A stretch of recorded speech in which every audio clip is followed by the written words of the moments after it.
Buenas tardes, amigas, amigos de mi blog. Hoy comienzo el número 31 de mis cuadernos de a bordo. La semana habrá estado marcada por el desenlace del concurso de Eurovisión. El representante español, Manel Navarro, tuvo una actuación convincente, se diga lo que se diga. Culminada con un aplauso ensordecedor del público asistente que lo aclamó incluso. Y eso a pesar del gallo que tanto se le reproché más tarde. Algo que es una especie de fatalidad en el mundo de la canción, incluso en el género lírico, incluso en los astros mayores de ese género, que por definición están al abrigo de ese tipo de accidentes. Pavarotti, un español que no recuerdo el nombre, todos ellos tuvieron en su historial casos clamorosos de gallos apoteósicos. O sea que cabe decir que el premio tan inesperado de Portugal, que no era la canción favorita ni mucho menos, que lo era con mucha ventaja la canción italiana, pues cabe decir que el premio que se llevó el representante de Portugal y el farolillo rojo tan vergonzoso y tan infamante, musicalmente hablando, que se llevó el representante español, son lo que convengo en llamar un resultado de la maldición de Fátima, una virgen rusófoba de antiguo, como todos lo sabéis, que declaró, o dicen que dijo, que Rusia, si no se convertía, extendería sus errores por el mundo. Y una virgen tan rusófoba, pues no podía menos de dar su preferencia al candidato del país del lugar de las apariciones en un concurso celebrado este año en Kiev, la capital de Ucrania, escenario de un conflicto fronterizo, como todos lo sabéis, con los separatistas prorrusos, y un conflicto en el cual la diplomacia portuguesa adoptó siempre una actitud de primer plano comparada a la actitud española, mucho más, no excesivamente, pero más difuminada, más de segundo plano, lo que es concorde a la tradición diplomática atlantista y pro-británica del país vecino. Y en ese contexto de un concurso de Eurovisión celebrado en un país teatro de un conflicto en curso, y que se habría marcado además por la ausencia ruidosa de Rusia, el representante ruso, pues era lógico que la Virgen de Fátima favoreciera a Portugal, premiara a Portugal y castigara y con el farolillo rojo al representante de España. O sea que ánimo, Manel, no fue el gallo, sino que fue la maldición de Fátima.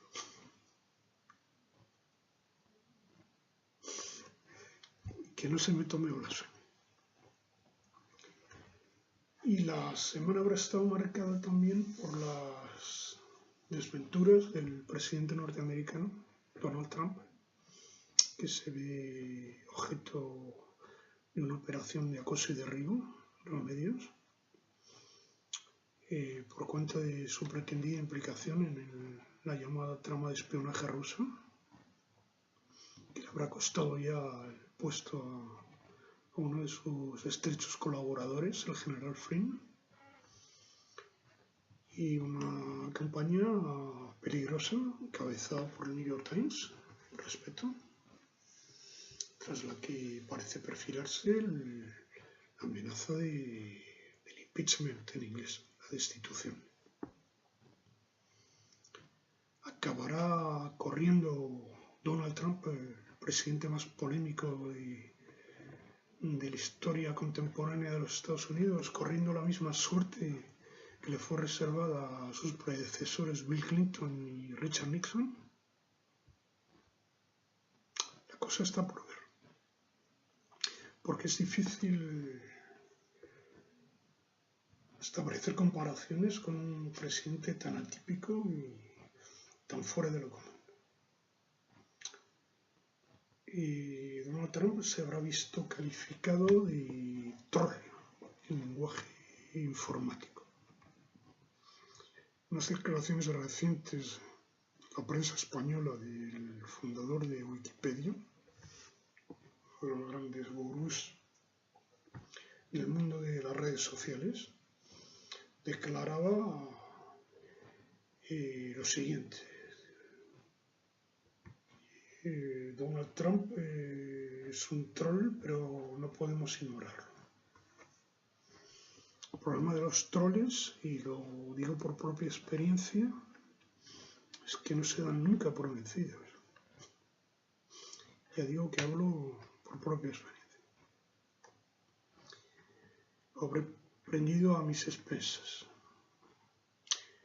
Yo no comparo, por supuesto,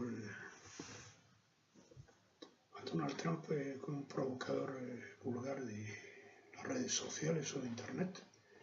Pero es cierto que en su personalidad hay algo de esos troles, figuras mitológicas en la mitología nórdica antigua, que vienen a encarnar en el norte de Europa un poco el profetismo de las culturas mediterráneas. Y ya digo que es difícil predecir el resultado de esta confrontación tan violenta entre un troll convertido en presidente de los Estados Unidos y la generalidad de los medios de la prensa global. Pero lo que sí cabe conjeturar es que va para largo esta lucha, porque el principal interesado no se dará por vencido, como lo acaban de ilustrar declaraciones suyas de lo más explosivas, evocando la caza de brujas del senador anticomunista Joseph McCarthy de los años 50 en plena Guerra Fría. Y ilustra también esa pugnacidad, esa combatividad del equipo de Donald Trump, las declaraciones de su consejero en Seguridad Nacional, que se ve ahora arrinconado en la Casa Blanca tras la destitución del general Flynn, pero que en cambio figuran entre el séquito de la visita presidencial en curso en Arabia Saudita. Me refiero a Stephen Bannon, del que yo me ocupé en alguna de estas entradas, que arrastra una etiqueta de extrema derecha. Y Stephen Bannon habrá hecho unas declaraciones de lo más beligerantes, es que viene a decir, dirigiéndose a la prensa y al Partido Demócrata, si piensan que van a volver a adueñarse del país, Se lucha, así como así, están muy equivocados. Como dice el refrán, a buen entendedor, pocas palabras sobran. Y la semana habrá estado también marcada por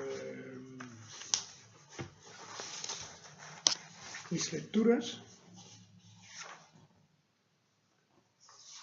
y también por mis entradas. Una de ellas en concreto, en la que me propuse hablar de literatura, apartándome un poco momentáneamente de la actualidad tan candente y tan sofocante. Y la que me vino a la mente, aparentemente sin saber por qué, el nombre de César González Ruano, y luego, reflexionando un poco, comprendí que sí sabía por qué.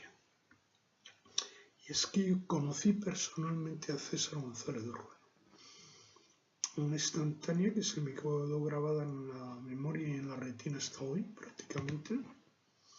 Era un adolescente quinceañero. Corría, creo recordar, el invierno 64-65, Madrid. Tenía yo entonces una pandilla de amigos de las vacaciones veraniegas que nos reuníamos en Madrid en un bar al frente del Retiro, en la calle Alcalá, que ya no existe, Félix Pérez. Y de ahí íbamos a deambular un poco por el centro de Madrid, en grupo. Y aquella vez nos encontrábamos parados a la entrada del Teatro de la Zarzuela, que sigue existiendo, delante de la entrada de la plazoleta, y que da acceso al teatro. Cuando vimos salir del teatro y dirigirse hacia donde nosotros estábamos, uno de los nuestros, que era hijo de escritor, lo identificó, es César González Ruano, y entonces el autor de estas líneas, ni corto ni perezoso, se abalanzó para pedirle un autógrafo, y ya digo que la instantánea se me quedó grabada hasta bien en la retina. César González Ruano era un hombre alto, esbelto, iba vestido de invierno, es decir, sombrero, muy elegante para la época, abrigo beige, bufanda, quiero recordar, y guantes, y paraguas. Puso el paraguas en otra mano, se quitó los guantes, sacó una pluma que se me antoja que era de oro, no lo sé, pero se acuerda bien con el personaje, y me firmó el autógrafo de lo más amable y condescendiente. O tempora o mores. Poco tiempo después, ni un año apenas después, fallecería de un cáncer de próstata, creo recordar.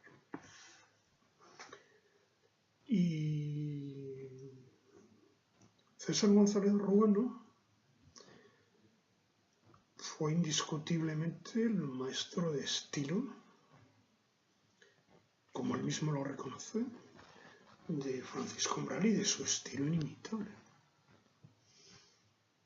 El mismo Umbral lo hizo repetidamente en sus escritos al rango de uno de sus dos principales maestros, junto con Camilo José Cela.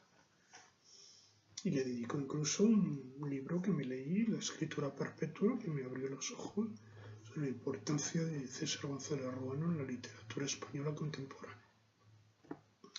Pues bien, cuando me propuse escribir sobre él, no estaba yo al corriente o no del todo.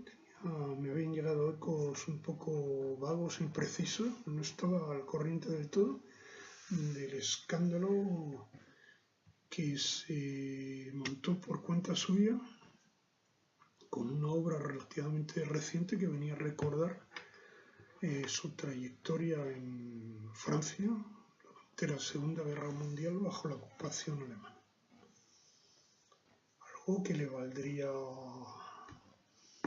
encarcelamiento por la Gestapo unas semanas, episodio lo más rocambolesco de su biografía, y más tarde, tras la liberación, un proceso en Francia en el que se vio condenado por inteligencia con el enemigo, que vale lo que vale. Proceso político, contumacia, es decir, en ausencia de interesado, se encontraba ya en España, que no debió volver a Francia nunca más. Y la autora de esta obra por la que vino el escándalo, hacía en unas declaraciones suyas que circulan por internet, tenía una frase de lo más llamativa y de lo más original. Decía: a medida que fui desnudando moralmente el personaje, me fui enamorando literariamente de César González Rubán. O sea que a medida que lo desnudaba se iba enamorando de una autora que pone de vuelta y media en el plano moral, lo que ilustra bien esa aporía irreductible, por así decirlo, entre genio literario por un lado y que se puede llamar moral, o más bien moralina, poniendo la fórmula de Federico Nietzsche, que venía a referirse pues a la moral impuesta, la moral judeo-cristiana, en el caso del libro su libro El Anticristo, y de la moral correcta, política y moralmente correcta, en vigor en un momento dado. Y un conflicto que ilustra el caso de César González Ruano y otros ejemplos emblemáticos de la literatura contemporánea, el caso de Céline, Francia, que arrastra desde los tiempos de la Segunda Guerra Mundial, y arrastra post-mortem una leyenda negra de colaboración con el ocupante alemán, y que no habrá impedido el verse erigido en la posguerra en un astro indiscutible del universo de las letras en lengua francesa, lo que hasta ahora no alcanzó, no sucedió en las letras españolas con César González Ruano, pero cabe augurar que el escándalo que levantó la obra aquella que sumaba su pasado durante la Segunda Guerra Mundial, venga a despertar el interés y la curiosidad de nuevas generaciones. Y cabe glosar el caso de César González Ruano de la forma siguiente, es decir, el genio literario es acaso incompatible con lo moralmente correcto. Incluso se puede formular de una forma todavía más atrevida. El genio ¿acaso es lo que traduce lo inmoralmente correcto? Es decir, en otros términos, ¿fueron genios a pesar de haber errado políticamente? ¿O al contrario, erraron políticamente porque eran genios? Erraron, entre comillas. Dejo la respuesta a las lectoras y a los lectores de mi blog. Y la semana habrá estado también marcada por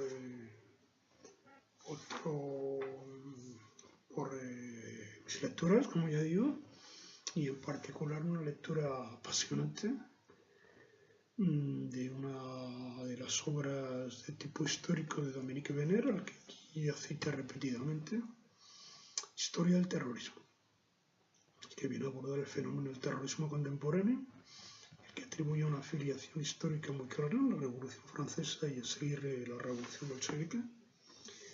Y es una obra en la que aborda el fenómeno del terrorismo en torno a lo que llaman modelos. Los 7 capítulos de la historia del terrorismo en la historia en la era contemporánea.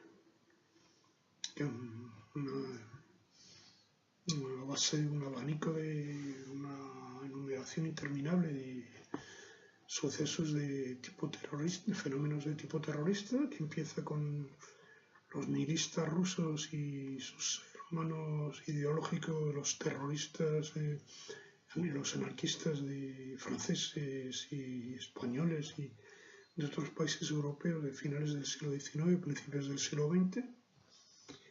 Se continúa con la revolución bolchevique, que erigió el terrorismo en terrorismo de Estado, algo que se debe a Lenin y que Stalin no haría más que heredar, a pesar de la ley de la Vulgata que circula, quien diosa a Lenin a costa de diabolizar y criminalizar a Stalin, pero Dominique Bernard lo muestra bien.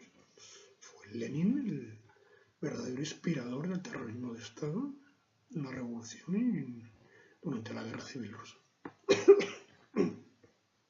Le costó la vida de la forma más infame a la familia real, a todos los miembros de la familia real.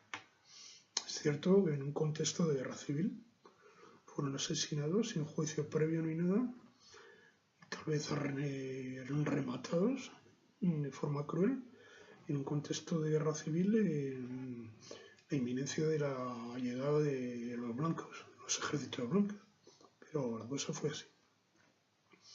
Y Dominique Bernard menciona también, aborda también el terrorismo balcánico, un fenómeno atípico de una región de lo más atípica en el continente europeo, mosaico de pueblos de razas diferentes y religiones y de religiones de lengua diferente, y un verdadero volcán en erupción durante siglos. Y que viene a enfocar la trascendencia enorme que tuvieron los Balcanes en la historia contemporánea. Comenzar por el atentado de Sarajevo, que para Dominique Bernard es una especie de crimen totémico original en lenguaje freudiano, es decir, el atentado por el que vino todo después, es decir, el atentado que desencadenó la Primera Guerra Mundial, que traería consigo la Segunda y todo lo que vino después. Simple atentado, es decir, lo que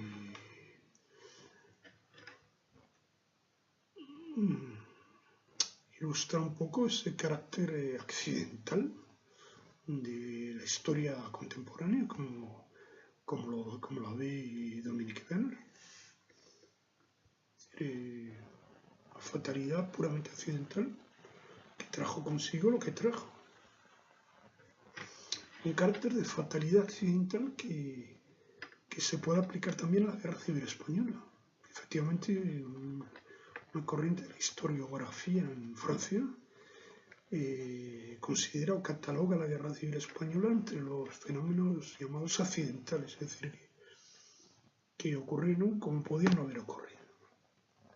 Y es cierto que en España la lucha de clases alcanzó esos grados de paroxismo hasta explotaron, digamos, hasta el estallido de la guerra civil, mientras que en Francia no fue así. Había un fenómeno más antiguo y tal vez más arraigado y más hondo de lucha de clases, pero en Francia no llegó a eclosión en forma de guerra civil como fue el caso en cambio en España. ¿Por qué? Pues porque los franceses, como ya lo tengo señalado repetidamente, escarmentaron en cabeza ajena con los españoles en la Guerra Civil del 36. Así fue. Y Dominique Venner aborda también la resistencia en Francia, protagonismo comunista de la resistencia en Francia y la segunda resistencia, una resistencia tardía, a partir solamente de la entrada del ataque alemán contra la Unión Soviética. Hasta entonces había surgido una resistencia en Francia en la que el Partido Comunista no tenía nada que ver, una resistencia, digamos, heroica y caballeresca, sin terrorismo, que fue lo que aportó la entrada de los comunistas en la resistencia, que se verían simbolizados sobre todo en un personaje, el autor del primer atentado en una estación de metro de París, el llamado Coronel Fabien, del que yo no sabía, lo sé ahora por Dominique Venner, que había participado en la batalla del Ebro con las brigadas internacionales y había sido herido durante la batalla. Y Fabien fue el gran jefe de la resistencia comunista. El autor del primer atentado que daría lugar, como el Partido Comunista quería, una espiral de violencia y de represalias, en fin. Abordó también el fenómeno los años de plomo en Italia, que he seguido adolescente de muy cerca en España por los medios. Y, por supuesto, el terrorismo palestino y el terrorismo insurrectorio, o vástago, en cierto modo, como sería el terrorismo islámico. Algo que Dominique Venner enfoca con unas raíces remontándose a la Segunda Guerra Mundial, es decir, al trabajo de los servicios secretos británicos, del Imperio Británico, en todo el Extremo Oriente, conforme a la estrategia del Foreign Office, del propio Churchill, que decide inspirarse, según Dominique Venner, en la guerra de independencia de los españoles, de los guerrilleros de la guerra de independencia, y que armaron guerrillas contra la ocupación japonesa, que estarían al origen años más tarde del fenómeno del terrorismo islámico.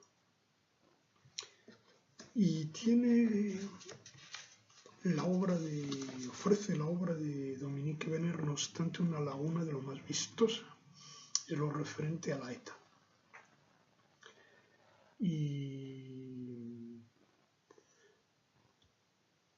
no cabe decir, no pienso en absoluto que sea un silencio culpable o sospechoso, pero sí es un silencio sintomático del mutismo que le mereció a la extrema derecha, por llamarla así, por encima de los Pirineos, durante décadas el fenómeno del terrorismo vasco.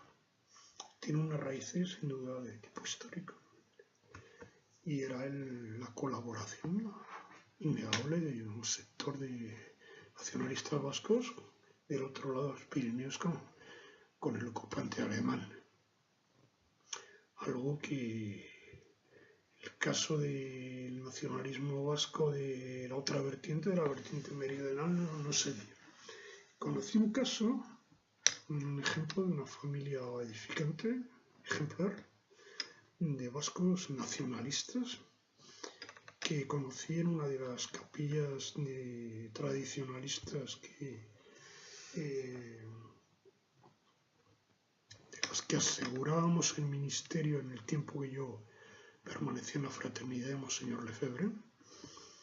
Y debo decir que de todas las familias que nos acogían, aquella familia vasca de las afueras de Burdeos fue conmigo la más calurosa, la más servicial y la más encantadora. Lo digo como lo sigo pensando y como recordé hasta hoy. Y era curioso que tenían a la entrada de domicilio familiar, en el jardín, ondeando una bandera, no la bandera de Corriña, sino el lábaro, el buru vasco, es decir, la cruz vasca parecida a la esvástica. Y siempre se me quedó grabado hasta hoy esa imagen de esta familia vasca tan ejemplar, vasco-francesa, sin duda de ilustración del conflicto serio interno que les debía producir la situación en el País Vasco español. Y también de unas convicciones que eran a todas luces en ellos inquebrantables. Tiene una raíz innegablemente identitaria. La palabra está dicha. Que piensan algunos lo que quieran, pero en fin, es una palabra de actualidad, fenómeno identitario entre vascos y no vascos, que cabe recordar tal vez ahora mejor que antes, cuando los españoles dejamos ya atrás la pesadilla del terrorismo en el País Vasco. Más o menos lo que os quería decir esta tarde, amigas y amigos de mi blog. Buenas tardes.